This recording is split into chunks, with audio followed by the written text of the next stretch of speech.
Welcome to SelectMed Tutors Quick Question Review, QQR. Today, we'll go through a classic USMLE Step 1 clinical vignette. Let's read the question together. A 52-year-old man is brought to the emergency room by his wife. His wife reports that over the last 3 days, the patient has become progressively weaker, and over the last 24 hours, the patient has become confused and disoriented. On examination, the patient is confused and his breath smells fruity. Blood pressure is 95/65 and pulse is 120 and regular. His serum chemistries are given below. Based on the clinical and laboratory findings, which of the following is the most likely diagnosis? A. Hyperaldosteronism. B. Decreased renin secretion. C. Volume overload. D. Respiratory compromise. E. Adrenal insufficiency. Or F. Type 4 renal tubular acidosis. So how do you approach a question like this without having a little bit of panic set in, especially on test day, when your anxiety level will be very high? Today, I would like to show you some straightforward test-taking strategies that will help you answer not only this question, but also many of the other questions on the USMLE. Let's break down the method into steps. Step 1. I always tell students to read the question at the end of the vignette first, and then quickly glance at the answer choices.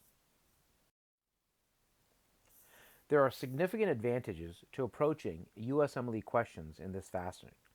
First of all, you won't get bogged down by superfluous information in the passage. Secondly, reading the question at the end first will help you put the question in context from the start and allow you to more easily find clues along the way. Looking at the question here, we know that we will be evaluating the pathophysiologic mechanism to explain the diagnosis in the vignette.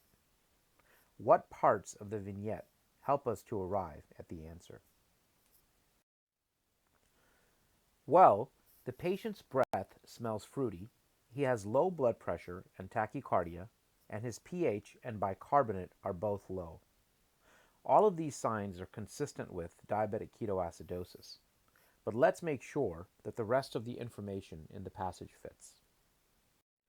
Step 2. Probably the second most important thing that I tell my students is to make sure that all of the features presented in the vignette fit the answer that you are considering. That means the clinical history, the labs, the imaging studies, all should fit a single diagnosis. And even if one variable stands out as inconsistent with your presumed answer, then there might be something else going on. So in this case, what are the things that fit the picture of DKA? The most obvious is the very high glucose.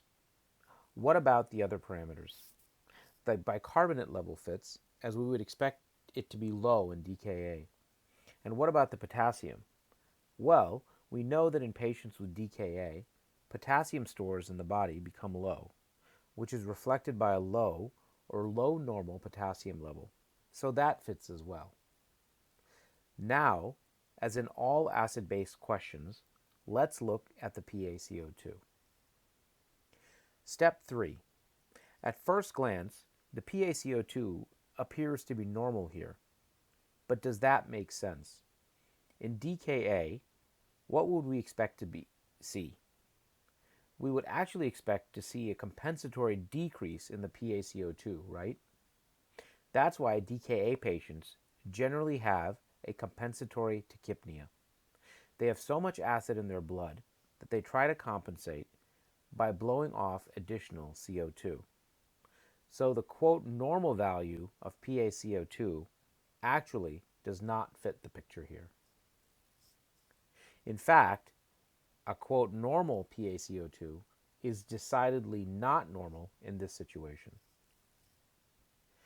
as we would expect it to be significantly lower than 40 in a patient who is suffering from diabetic ketoacidosis. Hence, a PaCO2 of 40 may actually represent respiratory compromise superimposed upon DKA.